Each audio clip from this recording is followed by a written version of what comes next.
फिरायला आलो दिवे आगार येथे आणि एवढा पाऊस चालू आहे की काहीच बघता येईना आणि फिरता येईना. बघतोय आपण की गाडीच्या काचावर आहे पाणी, सगळीकडेच पाणी आणि सगळ्या साईडला पाणीच पाणी आणि खूप पाऊस चालू आहे या ठिकाणी. पर्यटन स्थळ आहे दिवे आगार, परंतु गाडीतूनच बघतोय आम्ही सगळं काही. काय पाणी वाहत आहे कोकणामध्ये.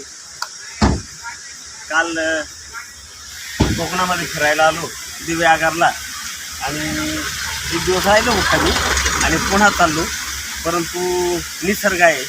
एवढं काही पाऊस झाला आणि एवढा काही धबधबा वाहतोय तर बघताय आपण या ठिकाणी. दाखवा, हे बघा, हे सगळे पर्यटक या ठिकाणी थांबलेले आहे आणि हा धबधबा आणि त्यावरून रस्ता आहे, गाडी चालली बघा. त्या धबधब्याच्या वरून म्हणजे अशा रस्त्यावरून किती उंचावरून जावं लागतं. बघा हा धबधबा वाहतोय, आपण बघतोय आणि वाटलं आपल्या लक्ष चॅनलला एक व्हिडिओ टाकावा. बरेच दिवस झाले व्हिडिओ टाकला नाही, मात्र यापुढं मी वेळोवेळी नवीन काही दिसलं व्हिडिओ टाकत जाणार आहे. आणि आता आपण बघूया कसे धबधबे मी प्रत्यक्षात शूटिंग करतो. बघूया एक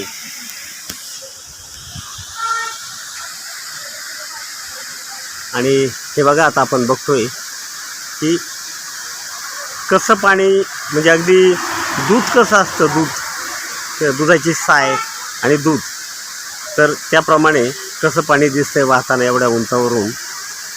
हे बघा आणखी खाली आणि या ठिकाणी आणि हे पर्यटक थांबलेले आहेत या ठिकाणी. आपण जाऊयात पुढे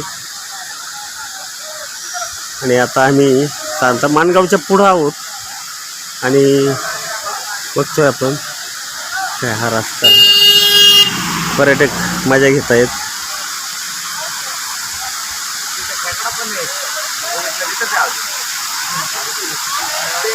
बघतोय हा आनंद वेगळाच असतो.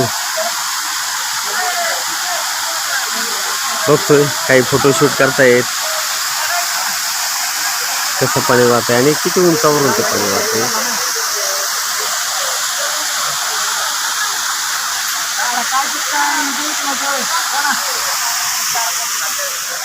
बघतोय आपण गाड्यांची कशी लाईन लागली आणि निसर्ग आणि अजूनही पावसाचा आभाळ आहे. पाऊस आता कंटिन्यू होणार आहे. डोंगरही हिरवागार झाला आहे अगदी आणि ही हिरवी चादर जशी काही या डोंगराने आपल्या अंगावर घेतलेली आहे. अशा पद्धतीने एकंदरीत खूप निसर्गाचं हे चित्र, भव्य रूप. आणि समुद्रकिनारी गेलो होतो तर त्या ठिकाणी पाहिलं की एवढा मोठा समुद्र, पृथ्वीच्या पाठीवर जवळजवळ 71% पाणी आहे, 29% जमीन आहे. आणि हे सगळं जर पाहिलं तर भूभाग किती आहे आपण बघतोय, तर पाणी किती आहे 71%. आपल्या शरीरामध्ये सुद्धा किती 75% साधारणतः पाणी आहे असं म्हणतात. तर अशा पद्धतीने सगळं काही पाण्यावरच आहे. परंतु हा पाण्याचा एक बुडबुडा आहे, कधी फुटेल याचा भरोसा नाही. आपण आहे तोपर्यंत आनंद घेणं गरजेचं आहे.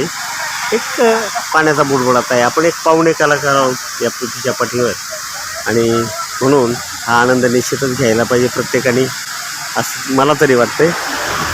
आणि बघतोय आपण कोकण हा रस्ता आणि आम्ही या ठिकाणी अशी गाडी थांबवली, बसही आली तिकडून आणि आपल्याला मला हे दाखवायचं होतं की धबधबा बघतोय आपण एवढ्या उंचावरून धबधबा वाहतोय.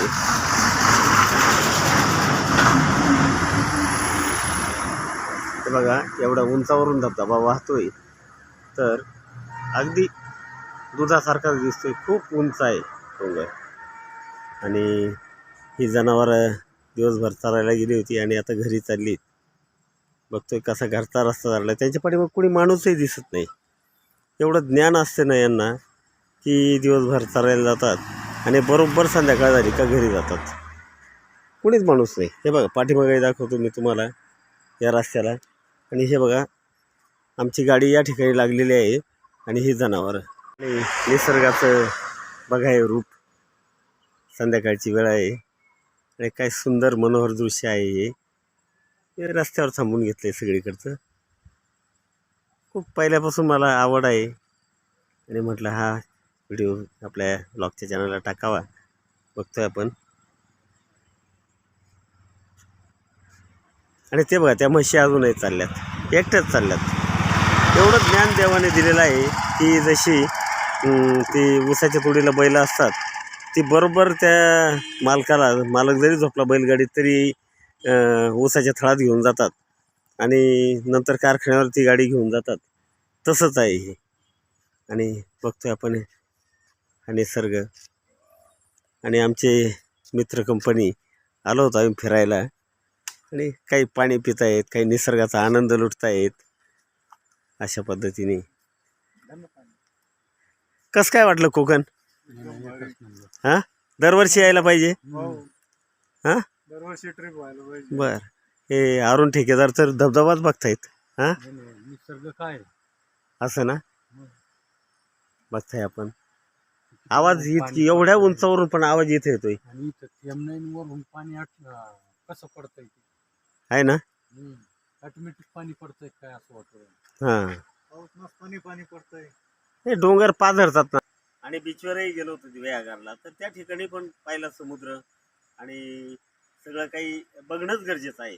आपण जीवनामध्ये येऊन सगळीकडे फिरणं गरजेचं. काय काय आहे आपल्या पृथ्वीच्या पाठीवर, आणि आनंद घेणं गरजेचं आहे. बरोबर आहे की बरोबर. हां, तुम्ही तर घेताय, पुढच्या वेळेस मला घेऊन जा. चालेल, धन्यवाद.